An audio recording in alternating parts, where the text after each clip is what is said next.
Here at Marsh Hill Primary School in Birmingham, Sharon Wells has been bursar for 6 months.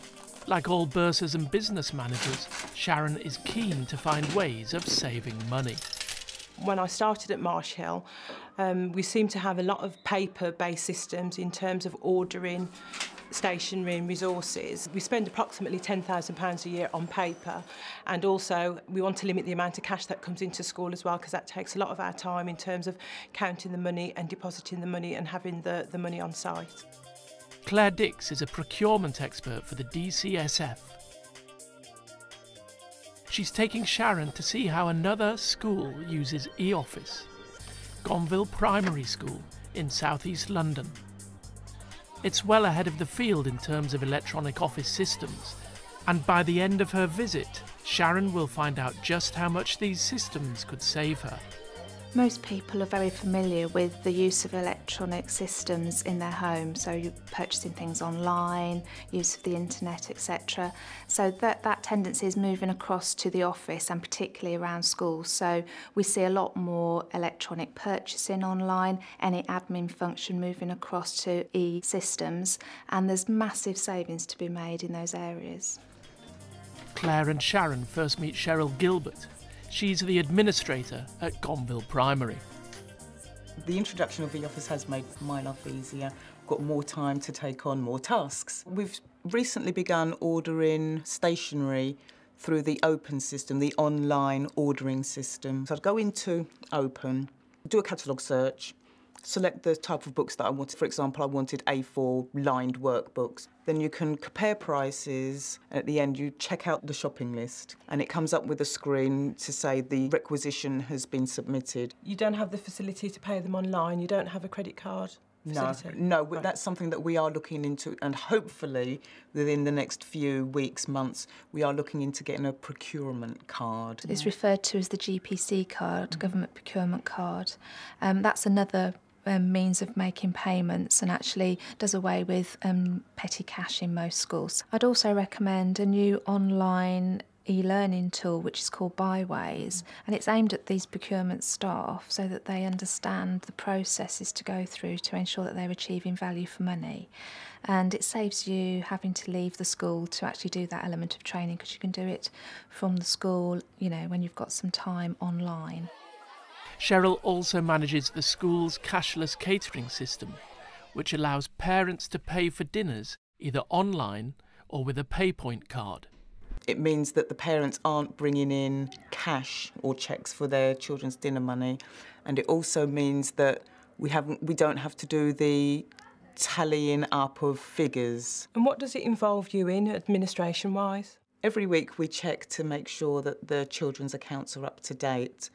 And if they're not up to date, if a child's account is in arrears, then we have the facility of either sending them a text message or they get a written report. There's quite a big time saving as well. A great time saving difference, yes. And, as an added advantage, parents get to see what their children ate for dinner through the week. Before this system happened, I didn't really know what my daughter had. She was younger then, so she didn't really used to remember what she had. For example, last week, on the 17th, she had fish fingers, chunky chips, fresh fruit salad, baked beans and crunchy cookie. Croydon Local Authority has purchased this system on behalf of all its schools. But if a school wants to introduce this sort of system itself, the cost is currently £200 per annum, plus £1 per pupil, with a small charge per online transaction. Although Cheryl's school doesn't use the facility yet, the same system can be used to pay for school trips. You can see the saving already just purely on dinner money, so you both know how time consuming it is to get consent forms for going away on school trips, etc., plus bringing in the money, and this system, or a system of this nature, will work in exactly the same way. So parents would be able to consent online? Yeah. Electronic consent is as legally binding as a signature. So what do you think of it so far? Really interesting. I'm sure the systems would be really useful at our school. Well, let's go and meet the head now. OK. Head teacher Mark Ducker has driven the move towards implementation of the online systems in the office and throughout the school. Hi, very nice to meet you. Nice to meet you. In particular, he's driven the introduction of the school's MLE, Managed Learning Environment. So if you imagine the managed learning environment as our virtual building, when you go in, when you log in, the first thing you see is like your entrance hall. And in your entrance hall, you've got the messages that pertain to you. So you can see here we've got a message that's been sent from the staff room and some children's messages from their rooms. In the same way that you'd have a staff room in your physical building, we've created a staff room on our managed learning environment. And the staff room really contains much of the key information you would want all your staff to have access to. For example, we've got the school improvement plan. So if I click on there, the school improvement plan will be launched.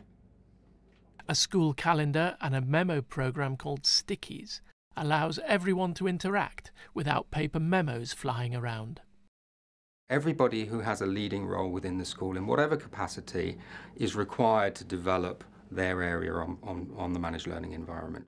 One room that's been a great success is the Site Manager's Room, created with succession planning in mind. My room on the MLE consists of everything that a person would need to come in and take over from me. All the documents, health and safety documents, risk assessments, where I get suppliers, basically everything that anyone would need to know.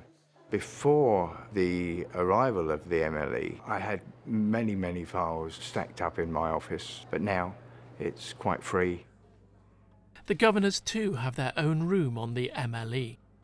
I've been a governor for 13 years, so I can see the difference. But when I was first the governor, I used to get loads of papers through to read, you know, and all this, that and the other. And it piles up.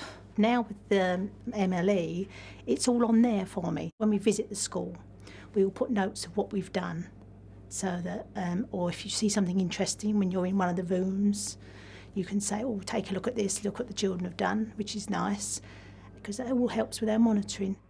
In our recent Ofsted inspection, governance was judged outstanding, partly because the quality of the information that's provided for the governing body was considered to be extremely good.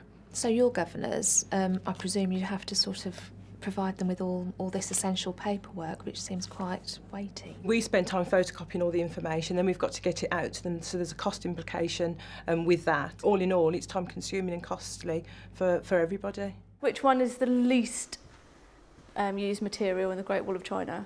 Another paperless innovation at Gonville Primary is that all homework is set, completed and marked online. Teacher Katie Harborne has got her own Year 6 virtual classroom. Each class has their own different zones, and within those zones they have what we call an Our Views page, which will be where the forums were. They can send me general messages if they've got queries on homework and that kind of thing. Tonight's homework is knowing about the story of the Hall of the Mountain King from Peer Gynt, because we've been studying Norway.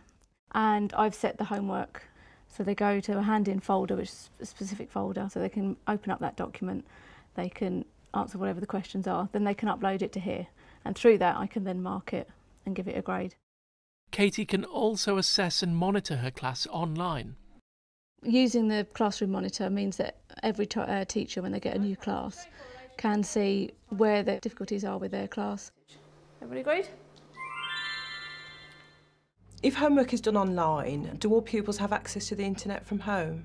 We did a survey before we rolled it out to pupils. It was running about 85% of pupils' families do have home access to the internet. So during playtimes, lunchtimes, children who don't have access have additional access. We open the suite in the morning, is available after school. We even opened it on Sunday mornings to be available to children, just to give them the opportunities to access it. Since we've embarked on this journey, it's now gone up to about 90%. Right. So I think parents are beginning to understand that if they're able to, they will try and get internet home access. So what's the cost of the MLE? Our local authority, at the time that we signed up to it, had the offer of funding the first year.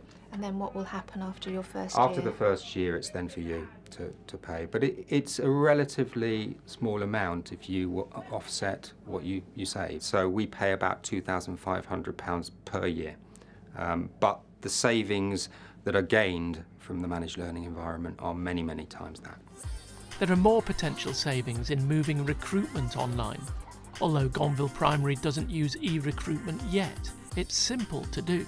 The DCSF have introduced the Schools Recruitment Service, which is an online system where the teacher can actually put their own CV online, but at the same time the school can actually put their advert online as well. So that whole process is managed in the same place. That sounds as if that would be something that we would definitely be interested in, because of the time that we have to spend in terms of collating information to be sent out to potential applicants. With all the online systems in place at Gonville Primary, what has the school saved in terms of time and money? It is hard to quantify, but I would certainly say it was in the tens of thousands of pounds that we've saved through all the e-systems that we use to improve efficiency. That's an amazing figure. And that money saved has been put to good use. One of the things we've been able to fund has been the development of our early years centre.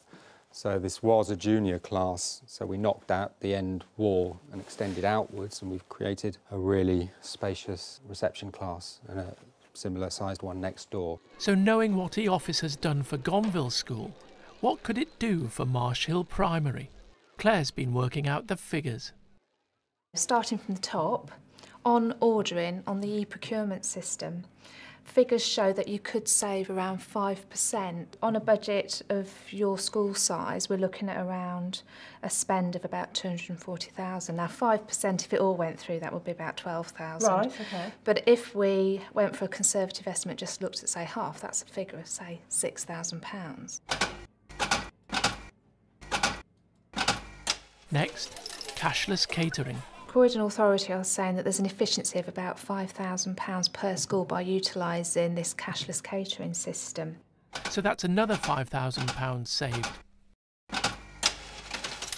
And then when we looked at most of the systems across the school, the main saving that we found was on paper, because it's moving away from being a paper office and being a paperless office. Your figures show that you're spending about £10,000 on paper in a year, whereas this school is spending around 1 and 2. So there's a massive difference in just that already. So there's about an £8,000 saving possibly.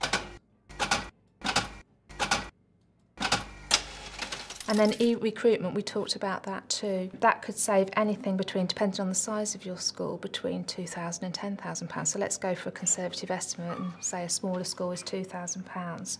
That's on your advertising cost. So that's a grand total of £21,000 per year. That would be amazing. That would be absolutely amazing. I think, yeah, this is something that would be really, really useful for our school, and we're definitely interested in taking it forward.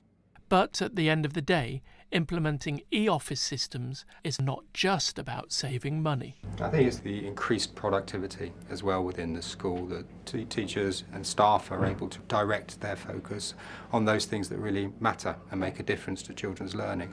And as a result, the standards within the school have risen.